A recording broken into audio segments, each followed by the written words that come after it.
We've got a fantastic talk. We first encountered Katja doing the depths of the first round of pandemicking, and immediately she became a favourite of the podcast. We love her writing, we love her way of looking at things, and she was a big hit at the festival last year. What we've got Katja to talk to you about is the road to war. So, ladies and gentlemen, please welcome, speaking to you here in the HQ tent, Katja Hoyer.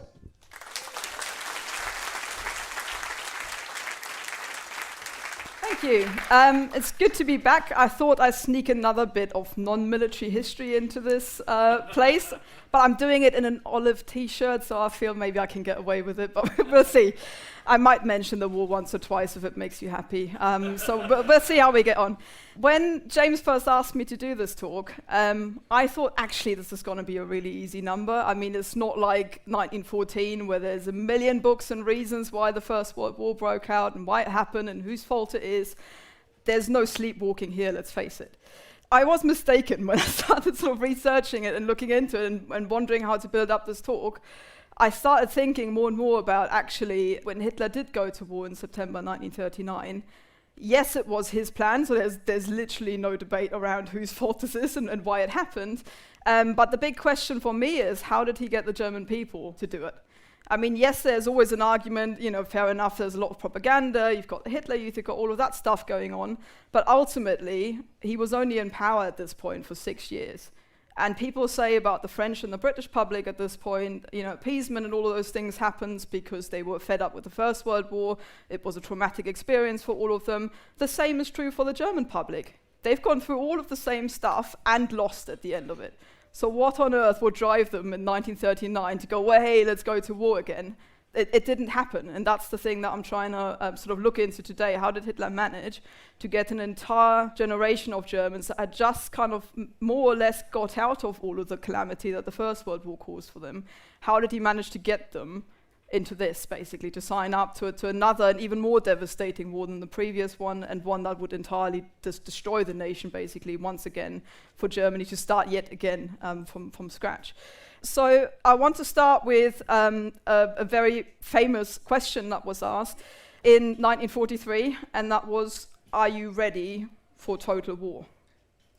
Good, I'm so relieved nobody said yes.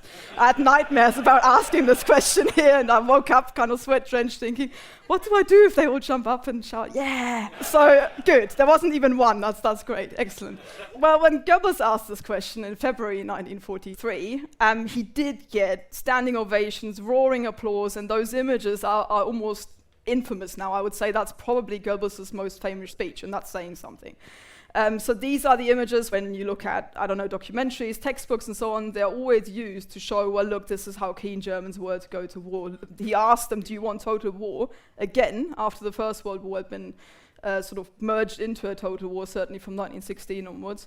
And here Germans are again going, yes, let's do this. But the thing is, whilst Goebbels was very, very keen to point out to people that this was a mixed audience, so he'd invited blue-collar, white-collar workers, aristocracy, and all sorts of different people into it, but they were all hand-selected. This is an audience where virtually everyone who was there was approved by the regime to be there, and then Goebbels had gone through the trouble of telling them exactly when to basically applaud, when to get up, when to shout, when to do things. He would later brag that this was the best trained audience that had ever existed in human history. And yet we're falling into the same propaganda trap that people fell in at the time, now, if we assume that this is representative of the German public.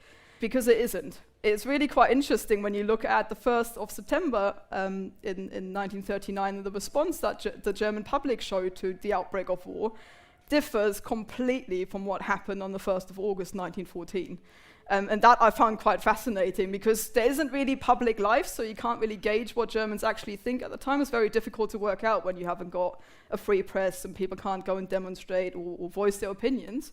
But the Nazis themselves sent out Gestapo officers and other sort of, secret agents basically to try and work out what do people actually make of this.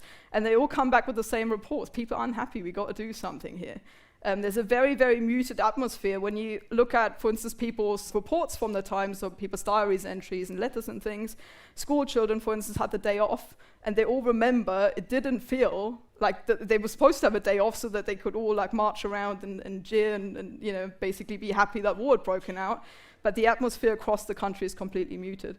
And you get the exact same reports from the SPD, from the Social Democrats, who still have people in the underground working, basically. And they're sending the same reports back to the SPD cells in exile in Prague and in Paris. They're saying people do not want this war. They use the information to try and sort of get people to rise up against the Nazis. Doesn't work. But the Nazis themselves are hugely worried. They'd started in 1937, so 2 years earlier, coming up with a really cunning sort of staggered rationing plan for when they go to war, because they knew this would be hugely unpopular and they need to keep it away from the public as much as possible. So what I want to do is go through some of the reasons why I think people were still going to war in 1939 and fought it, you know, as they did, basically in a brutal and completely committed fashion to the very end, despite the fact that they didn't want to go to war, most people in 1939. So we could go to the next slide. So I want to start with the First World War. I know it's not what we're here for, but I like the First World War, so let's start there. I actually think this is the biggest reason. People get too hung up about the Treaty of Versailles, in my view, and about all of the other stuff that happened during the Weimar Republic, but the First World War, ironically, despite all of the trauma and calamity that it caused, in my view, is the biggest reason why the Second World War happened. Because it does, I mean, you can see this here, that's a painting from the Weimar painter Otto Dix, who was very, very critical of the war and kind of the militarism that came with it and the nationalism that came with it. He later obviously ran into trouble with the Nazis as well, but you can see here the sort of, I think, quite a good image of what stuck with people after this war. So, you know, an entire generation, same as in Britain and in France, an entire generation of young men was obviously affected by that and had been brutalized by it. But this is also the first war that really affects the civilian population. So if you're a woman, say, and you're like 40 in 1939, you would have traumatic memories and experiences of the First World War, even though you weren't in the front lines necessarily. Same with children that grew up during the First World War. They'll remember the starvation, the typhus epidemic, the Spanish flu afterwards, all of that stuff, not having, you know, things like even soap and stuff like that because of the British naval blockade, obviously. I'm not blaming you lot, obviously, for the Second World War.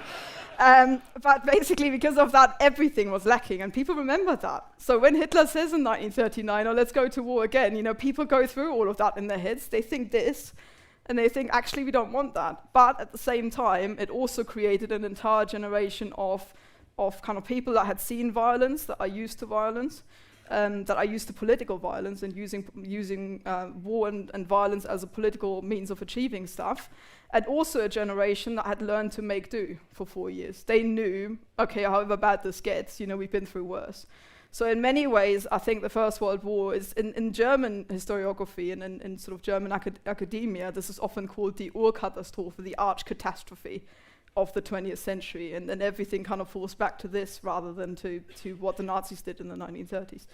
Let's quickly talk about the Treaty of Versailles, just because it is so often cited as the sort of main reason why the Second World War happened. I think that's a complete nonsense, and it lets a lot of people off the hook, I think. If you sit there and blame the kind of list of sanctions and the economic reparations, war reparations in particular, as a reason to go to war again, then this should have happened with the Franco-Prussian War, say, for example, where similar indemnities, if you compare that, were charged. The Napoleonic War, same thing. This really isn't out of the ordinary. And the reasons for yes, the economic reasons, the economic stuff that happens in the Weimar Republic is important, and I'll get to that in a minute, but it's not all caused by the Treaty of Versailles. One thing that I would say is that it compounds a lot of the stuff that the First World War had caused already.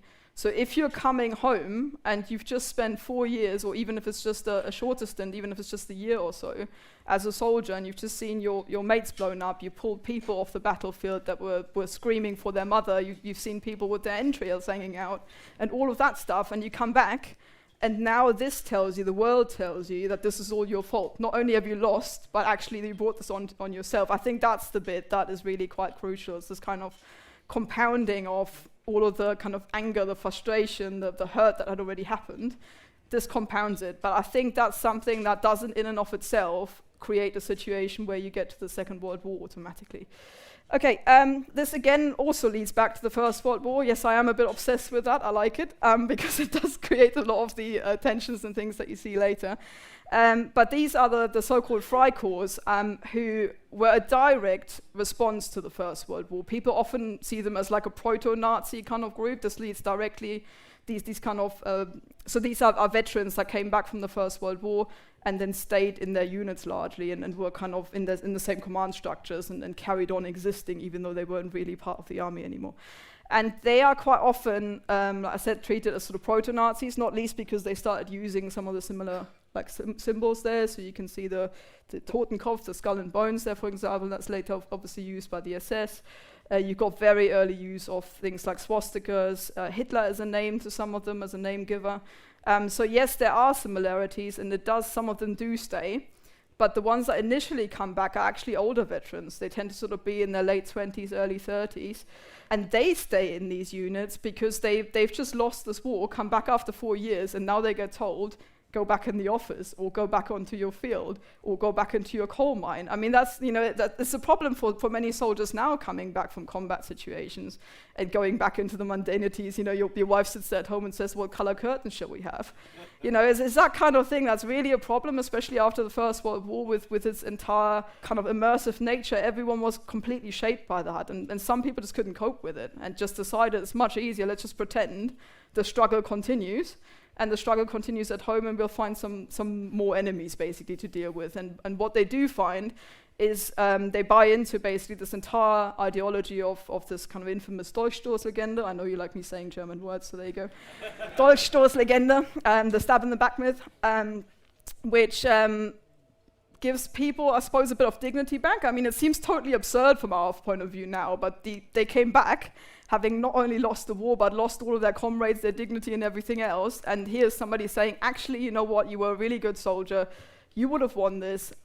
The problem was with the people back home. And now you're given a chance, why don't you stay on, stay in your same barracks with your mates, with your officers, and you carry on the struggle and you deal with those people that made you lose the war, namely the Jews and the communists and the socialists, who they blamed basically as the sort of stab in the back myth. These were the enemies at home that they now dealt with. So they, in a way, it continued the struggle of the First World War onto the streets. And this, once again, is something that Hitler has absolutely nothing to do with. It just happens because of this experience that people had in the First World War and this kind of widespread disaffection with what came afterwards.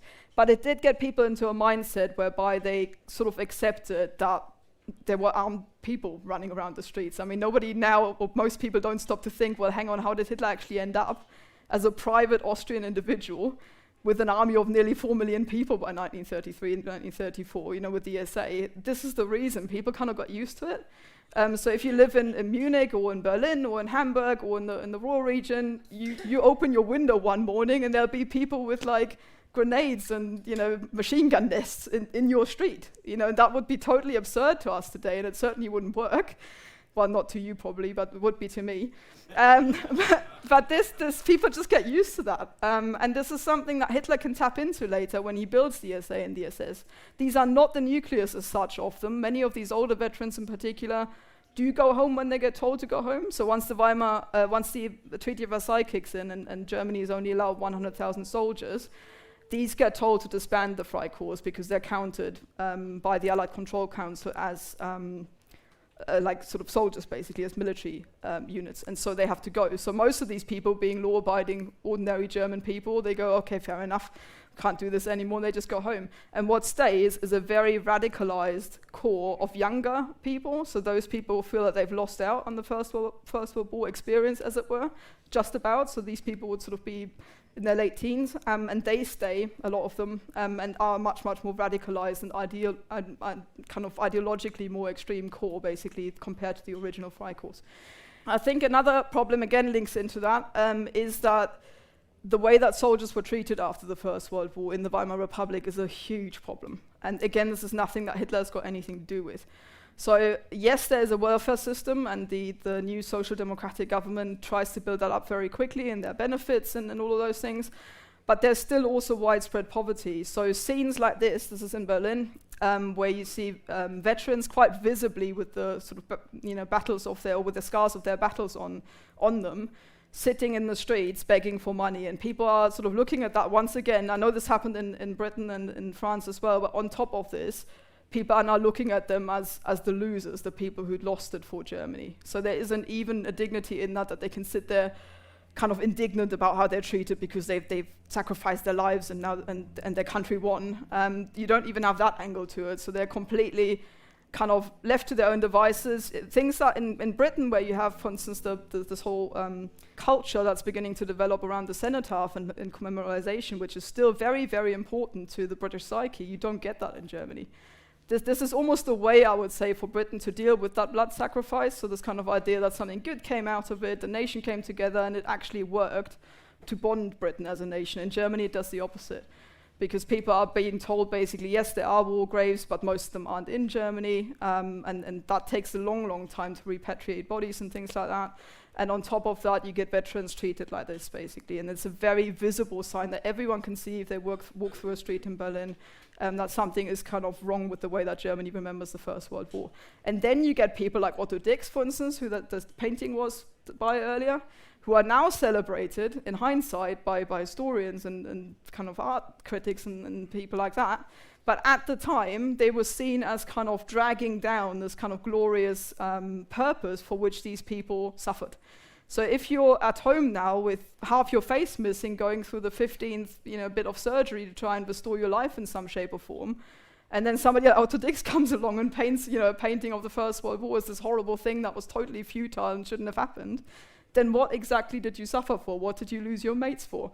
And all of that, what did women sit at home for and try and, lost their probably second or third child, just about nursed one of them through? What was all of that for if it isn't remembered? And that's, I think, really sunk in over the years of the Weimar Republic, and it's something that Hitler can later tap into. Nazi ideology, I think, is important, though, as one of the reasons why the Second World War breaks out. I find it very, very difficult to imagine if you had, like, a conservative sort of right-wing coalition in place under Hindenburg whilst he was still alive, and then using kind of like a sort of conservative bloc as they were trying to do. So take Hitler out of the picture for a minute, basically, and the National Socialism as an ideology. I don't think that would have been enough to persuade people to go through all of that again and give it another go. Whilst Nazism is incredibly effective at persuading people to do irrational things, so people were sort of sat there in 1939 wondering what they were asked to fight for, and National Socialism is kind of the answer to that. It taps into the stab in the back myth again, in that it's about anti-Semitism and also once again against Bolshevism and against socialism. So it kind of taps into the things that people already believed.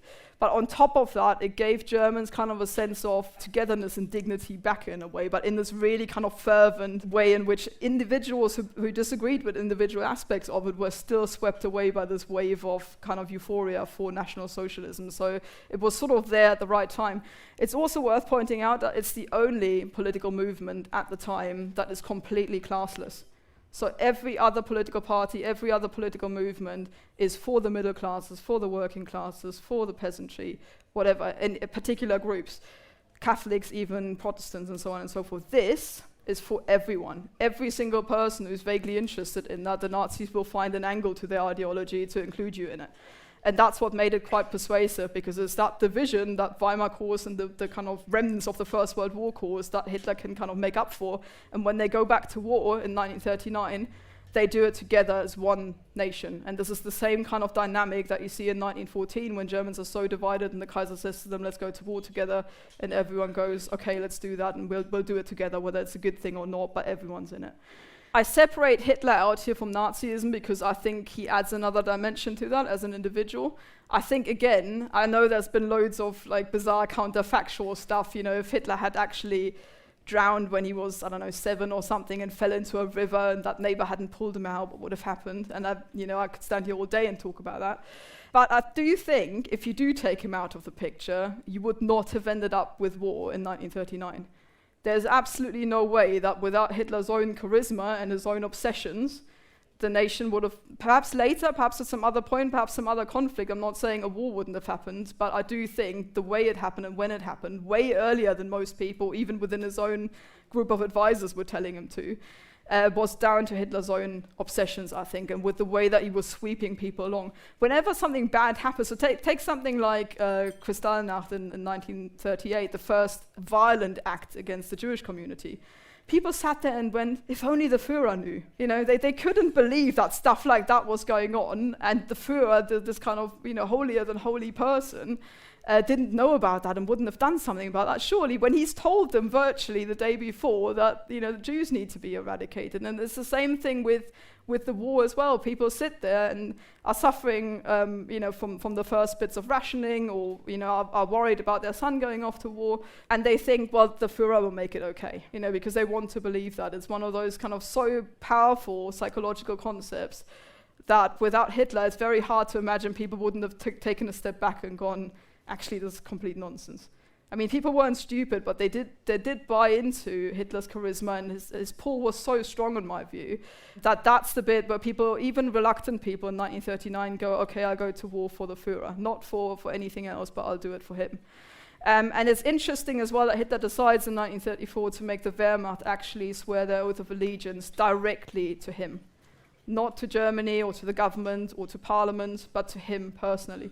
It's something, by the way, that's a bit of an ur-trauma for the German army now. They changed that completely after the Second World War and made it a parliamentary army. So now the army is responsible to parliament, which is a direct response to this, because they're worried that if Germans get told again by some charismatic individual at some point, let's go to war, they might do it. But a boring old parliament of 600 bureaucrats, maybe not so much. So there's, in a way, this works out. But at the time, Hitler kind of reversed the whole thing and turned the Weimar Republic's sort of system of how to run the army on its head and said, no, you're responsible to me. So if everything goes wrong, you're still fighting for the Führer, and you'd let the Führer down if you go home now or if you desert, and nobody wants to do that. Okay, so that's important, I think, at this point. Later on, so skipping forward now into the 1930s, I think rearmament is also a massive, massive thing. So it sounds obvious, of course, rearmament might lead to war, and certainly a prerequisite for war. But I think the way that Hitler militarizes the entire society is quite powerful. It pulls a lot of people together. When you think people would have probably had enough at that point, this is 1935 when he kind of presents his new army and breaks all the terms of the Treaty of Versailles. So we're talking, 17 years. After 17 years after the First World War is finished, and he's telling people, actually, you all need to go back in the army. He reintroduces conscription, breaks the Treaty of Versailles with it, and forces people into it if they want to or not. Normally, that's not a particularly popular move. I mean, at the moment, Germany is thinking about reintroducing conscription because of the change in policy after Ukraine. And at the moment, they reckon it's about 49% of Germans who would be okay with it. That's not to say that they're happy about it. So Hitler does that, and it works, strangely enough, again, as a unifying factor, because every aspect of society is militarized. You've got that, you've got the labor kind of services and all those kinds of things. Whatever you do in Nazi Germany, you would do it wearing a uniform and following somebody else's orders. You get used to that sort of thing as a lifestyle almost. And that works particularly well. It's also interesting at the time when Hitler presents this army in 1935 to the world, and the new Air Force, which he isn't supposed to have, and the Navy that's bigger than the 3 ships they were supposed to have since 1918. There is widespread admiration for that. I always find it really weird when you watch British newsreels from like 35 and 36, and they go, look at this amazing army, look at the Germans marching, isn't it great? And you think, you know, obviously in hindsight it's a bit obvious because we know where it ended, but people genuinely thought he was giving Germany a defense mechanism back. So, you know, given that Germany was practically defenseless, that is something that people just thought, you know, fair enough. But Hitler goes way beyond that. You know, it's easy to forget that he then went, you know, and took the Luftwaffe to the Spanish Civil War and bombed Guernica and other cities to shreds, flying over France as he did it. So, you know, it's all of those things, but yet there's international and domestic admiration for the way that he sort of pulled Germany back out of this kind of depressive period that they were in after the First World War. And I think remilitarization plays a huge role in this. I think, again, perhaps a slightly obvious thing, I want to say a few things about the Hitler Youth, because I think that's a little bit exaggerated as a role why Germany goes to the Second World War. I mean, once again, if you bear in mind that this only exists since the 1920s, but it's only a mass movement since Hitler came into power in 1933. So you're really talking about 6 years worth of all-encompassing youth exposure to Nazi ideology. But it is quite powerful to that generation. And you see this, for instance, when you talk to Canadian veterans in particular who had their set-tos with the Hitler Youth after the D-Day landings. The amount of fervent hatred and ideology in these young boys' minds was really quite something. So there is something to that, but it's that specific generation is worth bearing in mind. It's really only one group within the whole of the kind of people that they sent off to war. Basically, it's only one small fraction that has actually gone through the system. But it is very, very effective. There's also a lot of boys who don't actually like it. It's maybe worth pointing out. I mean, this was quite effective because once again it transcended class. So there were working class boys from, say, some mining community in the Ruhr, and they suddenly walked across a street somewhere in their smart uniforms, which were way smarter than any shirt that they had with holes and things in it, free from the Nazi party, given to the families. So families went, whatever, they get some free clothes, fine. And they suddenly got respect. They were basically from working class community that were normally looked down upon, and suddenly everyone walking along the same street as they did had to stop and salute them. And that's really quite a powerful thing. And they're walking side by side with the children of the aristocracy and the children of the middle classes. And it does actually work quite well in terms of drawing them in, because they feel the Nazis are for them. It's quite a powerful thing that the Nazis present themselves as an exciting new movement, and it gets all the young people basically for the first time appreciated. I mean, if you speak to young people today, they feel even more so than older people that politicians are detached from them. It's not their system, because in democracies, we don't tend to focus on people that can't vote. What's the point? Hitler hasn't got that problem because he doesn't obviously need votes. And hence why you can go, you know what, you old people, if you don't like me, I'm just going to ignore you because you'll die out. And then once I've got your young people on side, they're mine. And he actually said that on the radio as well, which I always find a bit peculiar, sort of speaking into people's living rooms going, your children are already mine. It's a bit creepy, but it did work at the time. The girls, if we go to the next slide, I just wanted to quickly point out the sort of counterpart to that, the League of the German Maidens, because that's often seen as something that was quite boring by comparison, and it's usually people, when they describe it, focus on the way that they learned how to be like mothers and housewives, and yes, they did all of that. But when you speak to people who are actually in it, they all describe the exact same things that the boys do. So it's stuff like camaraderie, the campfires, the really quite physical activities that they were made to do as well. So it was for Nazi ideological reasons a lot of physical stuff involved with this as well, basically, where they were doing competitive sports and things like that. And again, if you're from some sort of rural household, where your mother would tell you, no, you must be a mother and a housewife, that bit is fine. They can deal with that because they get told the exact same thing at home.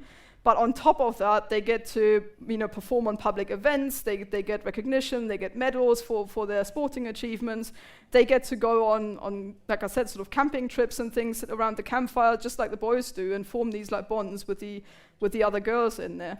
And then there's also a lot of stuff on how to do farming, how to fix stuff. They basically, by the end of this, they can fix a tractor engine, for example. The whole point was, and the point that I'm making here as well, is that they also get prepared for war.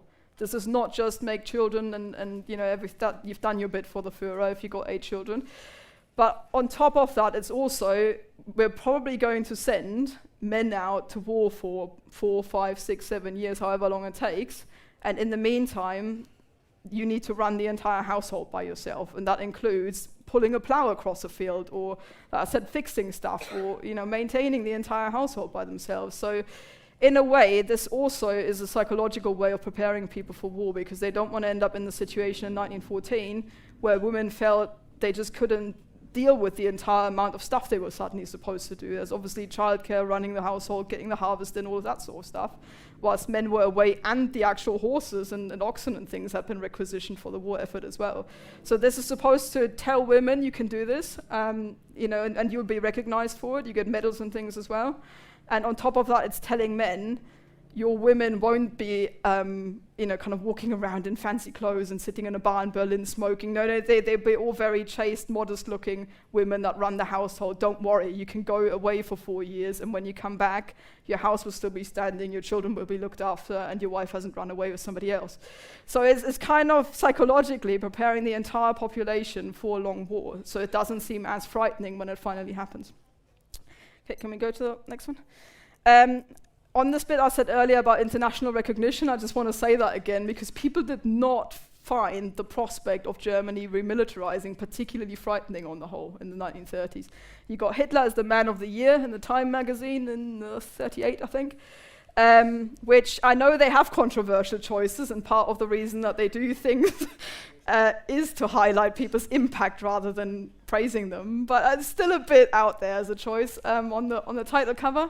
And just to highlight things like appeasement, and that's not to put a negative spin on it, it's just to say that people treated Hitler as a statesman. They saw him as a reasonable person that you can talk to, make deals with, shake hands with, be seen with in public. You've obviously got that famous photograph of the British football team as well, doing the Hitler salute. All of that just indicates not a support for Nazism, but a support for a kind of rejuvenated Germany that is kind of just doing what every other state does, and that's how it was seen by people. So it's one thing again in 1939 when war does break out, people look back and think, well, we couldn't have seen this coming because they didn't. Okay, Hitler again. Sorry I bring him in there twice, but I do think there's another angle to Hitler as well that is quite important in this context, namely his own biography. So earlier I talked a little bit about his ideological background and also his charisma and his just sort of ability to pull people along that weren't entirely convinced with his policies. If you think about the fact that he's from Austria, which the Austrians don't like to do because they were the first victims of the Second World War somehow, but the way that Hitler's own obsession with getting Austria into the Reich is hugely important in my view. If you imagine for a minute you had somebody like Hitler, but they were a Prussian, say, or somebody from the north, there's absolutely no way they would have identified with the same kind of fervor and necessity Austria as one of the first things that needs to be kind of dealt with, because that wasn't part of Germany during and before the First World War. That's not making up for the First World War and the losses that were suffered there. They would have perhaps gone for maybe the Sudetenland or the Polish corridor or whatever, but Austria basically is something on Hitler's mind. He wants to be German so desperately that making Austria German is kind of the way around that. And this becomes the first success. This is a completely bloodless exercise in getting something done, getting territory, without actually having to go into a long, brutal war. And it gets Germans, and most importantly, perhaps Hitler's inner circle, into a mindset where, okay, we were wrong about this. They warned him about it and said, well, surely people will do something if we annex Austria. And Hitler goes, no, that'd be fine. We'll just tell the Austrians that they have to tell everybody that they want it as well. And it worked. And then he got away with that. Same with the Sudetenland. People said to him, you can't just go and do that and grab the state. They'll never give it to you. And then Hitler sits there in Munich and negotiates it, and he gets it perfectly legally. Goes on and takes the rest of Czechoslovakia afterwards, and his generals are again saying, what are you doing? We can't go to war right now. And he gets away with one thing after another. But this thing with Austria does give him a lot of confidence. It gives him international kudos once again. And it tells people, when he tells them to go to war and invade Poland in 1939, it won't be all that bad. Look, people said it was going to be bad when I marched into the Rhineland, when I did Austria, when I did all these things. And he gets away with every single thing. When he crosses that line into Poland, there's no telling at this point what the Allies will actually do about it. And people kind of just go, well, Hitler was right before, so it'll be fine. And the other thing to mention in his biography is that, of course, he was a soldier during the First World War. And unlike many of the other public figures, like Hindenburg and other people in this kind of, on the more lofty cycles, the circles of the military, he was a lowly corporal. And so to kind of go back to the people and ask them to go to war is a completely different thing if you know what you're talking about. He can say to them, I know what it's like. I've been in hospital with gas poisoning and things like that. He'd been temporarily blinded by that. He's gone through all of these things. He was frustrated at the end of the First World War. He'd seen his mates being blown up, and he now goes back to them and says, I know what I'm asking you to do. And that's a far more powerful thing than somebody, saying to them, well, I didn't get my line on the map moved this far, so can we just try again, please? And that's quite a powerful thing as well. And then the last thing, because of the speech that I picked up earlier, I should have maybe put a bit of context around that. Goebbels gave that speech that I mentioned right at the beginning in February 1943. So this is after Stalingrad had just been lost completely. So you've literally got the surrender just shortly before that speech. El Alamein happened in the autumn the year before. You've got Kursk. You've got Casablanca, for example, for the first time sort of asking for complete and utter surrender. It's not looking good. And the question is, how did, from even if you accept in 1939 that you have to go to war, why is there still support for it in 1943, even if it's not big, but why do people carry on fighting? Because Barbarossa does change everything. When Hitler invades the Soviet Union in 1941, people are instantly shocked. It's really interesting when you see the mood change in people's diaries and notes and things, and they go, what's he thinking? Even ordinary people who kind of got their head around the idea that, okay, the other stuff worked, got France, got Western Europe, got Poland done much more quickly once again than people thought. So that's all good. But the Soviet Union, nobody's ever managed to do that.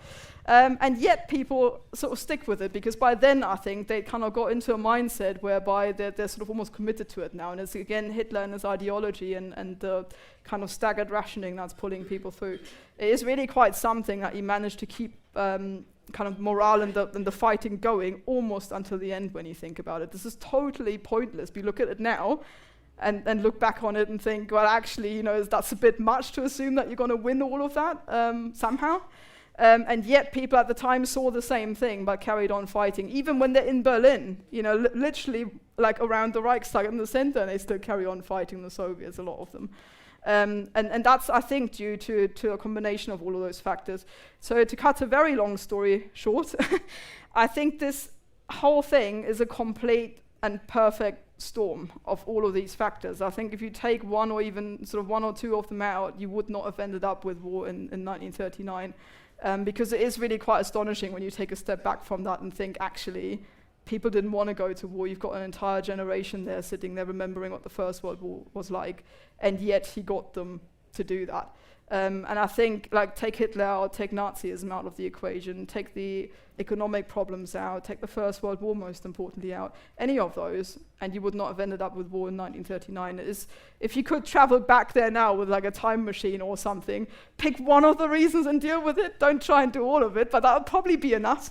So if anyone ever manages that, that's the way to think about this, because I do think, there's lots of books obviously been written about this, highlighting individual aspects and why they're more important than others. But I think they're all necessary to create this really quite bizarre situation where you do end up with an even bigger war, a generation after the war that was supposed to end all wars. And that's a good cue for me to end, I think.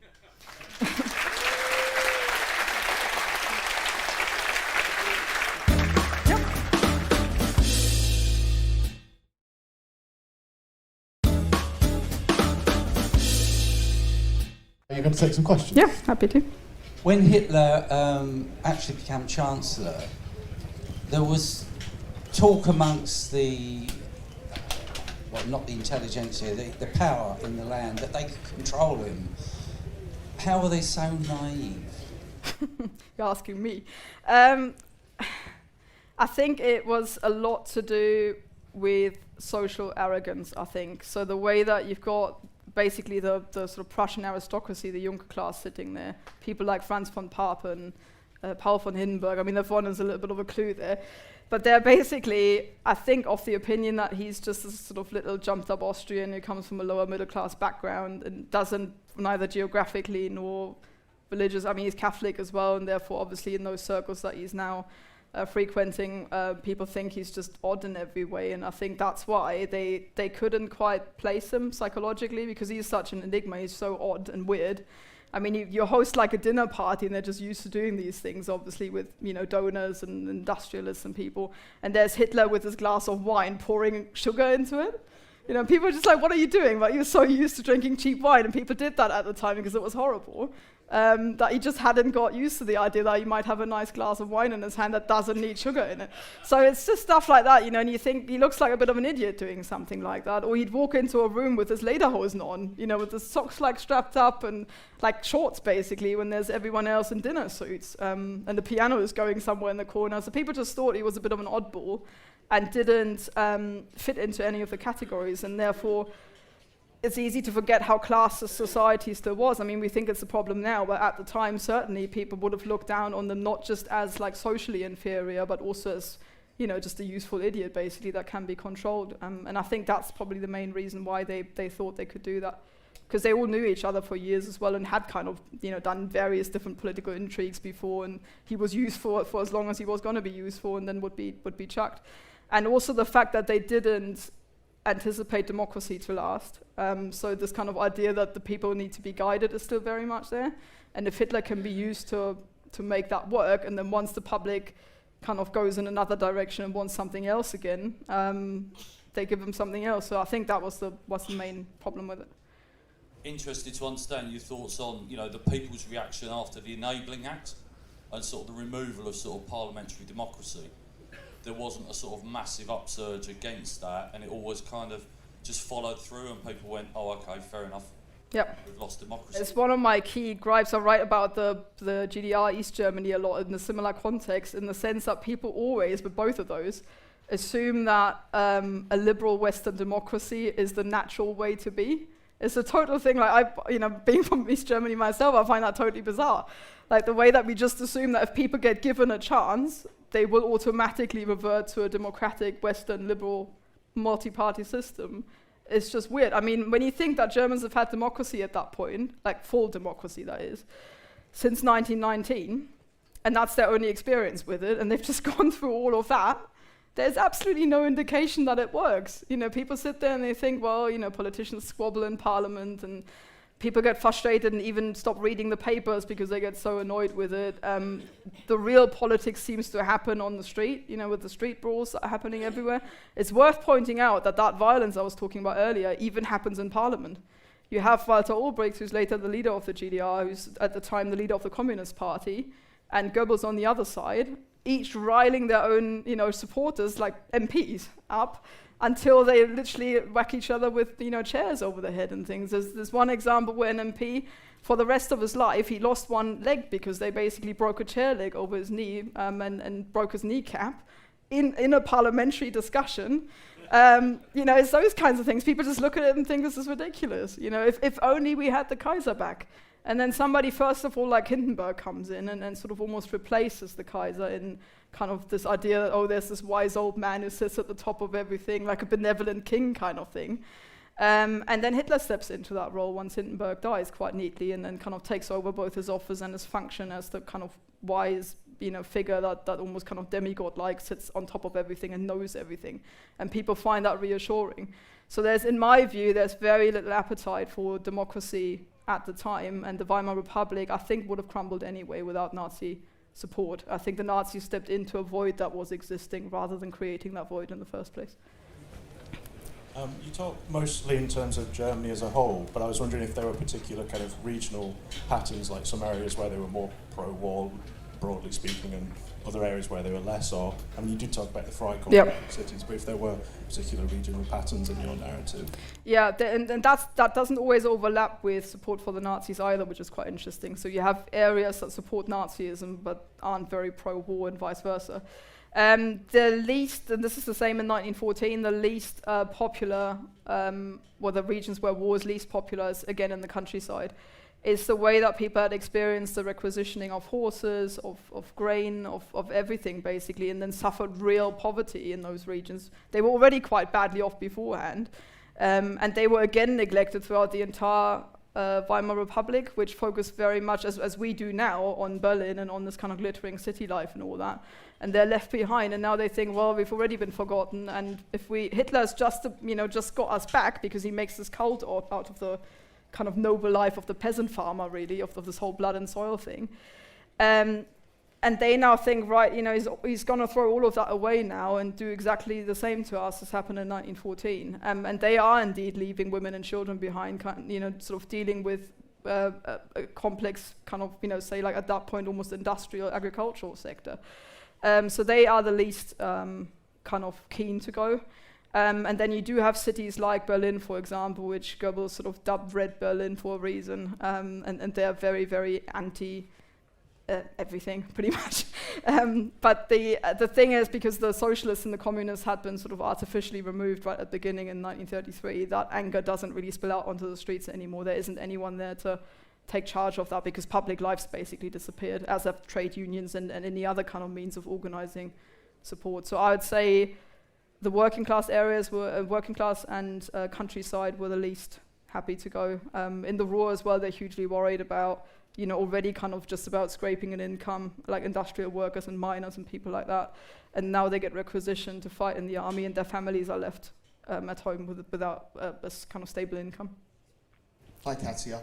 You talk about Hitler with year age 7 nearly drowning and surviving, and the rest is history. There was another major factor, the beer hall putsch, 23, I think. I don't remember the date, but obviously he starts a political coup, tries to overthrow the government, and then goes to trial. And rather than being hung as a traitor, instead he does 2 years in prison and writes his kind of Mein Kampf. And was that another turning point? I mean, if he'd have died there, was the momentum already in place with other people that surrounded him to carry on? Yeah, I think so. I mean, people, whilst he's in prison, people do try and take over the party, which is quite an interesting dynamic. I think that's a bit under-researched. So you have people like the Strasser brothers, for example, who are northern in outlook and they've always hated the way that the kind of party, Hitler's party, was very much centered in Munich, where they had very little influence. And they were also, like Goebbels actually, a lot more on the socialist end of the National Socialism. So they would have sort of drawn the whole party further into that direction. And they saw a chance when he was in prison to take over, and none of them managed to successfully build anything up. I mean, Strasser to some extent did get a little bit of support, but then once Hitler's out, he just calls a party conference and says, well, do you want him or me? And they overwhelmingly vote for him again. And I think that's a good example, actually, to see just how much pull he has. And I think the other thing about the Munich putsch is that because the courts give him unlimited speaking time, and that's not a coincidence. Like normally when you make your own defensive statement, at some point they would say to you, well, we get it now, you're innocent, like sit down.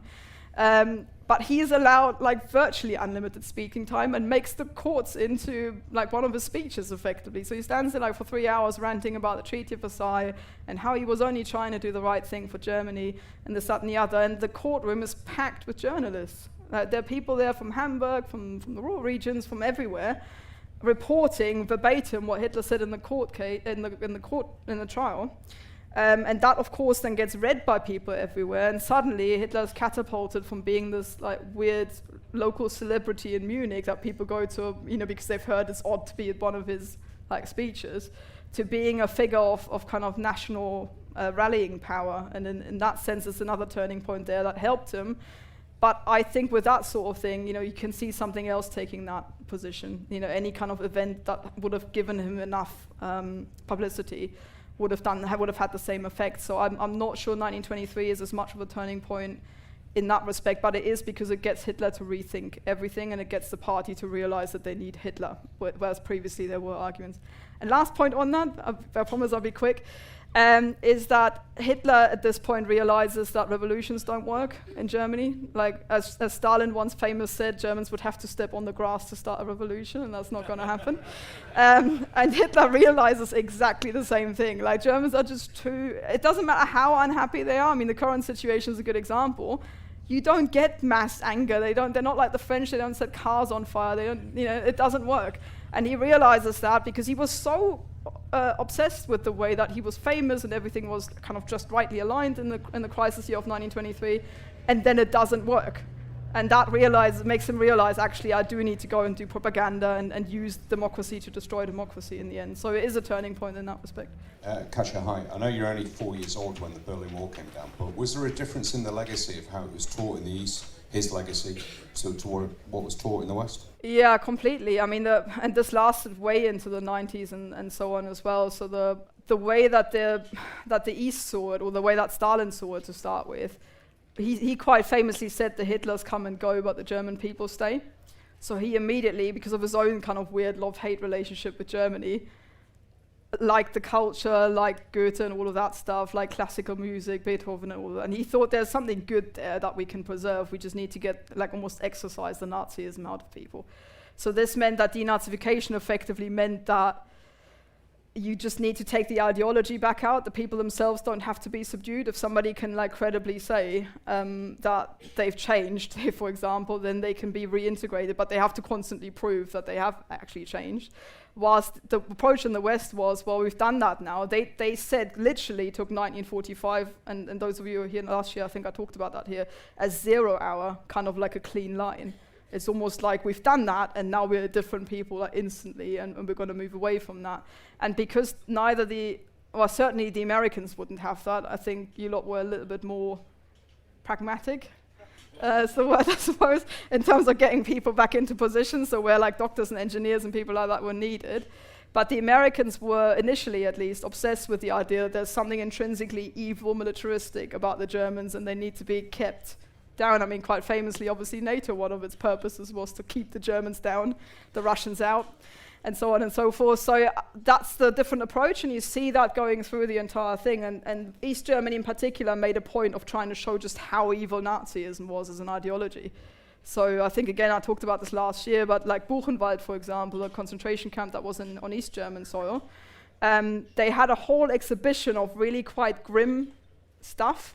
And that was still there at the beginning of the 90s as well, and everyone was like, I want to go there and see it. And that obviously had completely the wrong effect. But it was things like, skin samples, or the infamous lampshade that was made of human skin and all of that stuff. And they had it there, knowing full well, or kind of not really caring whether it's real or not, because nobody really knows. They just went, well, it shows that kind of capitalism leads to imperialism, leads to fascism, leads to Nazism. And this is the end result of it. So what they're trying to say is, don't buy into this consumerism thing, because this is where you'll end up. And that, I think, was something that was really quite intrinsically taught in the East, whilst the West initially tried to forget about it.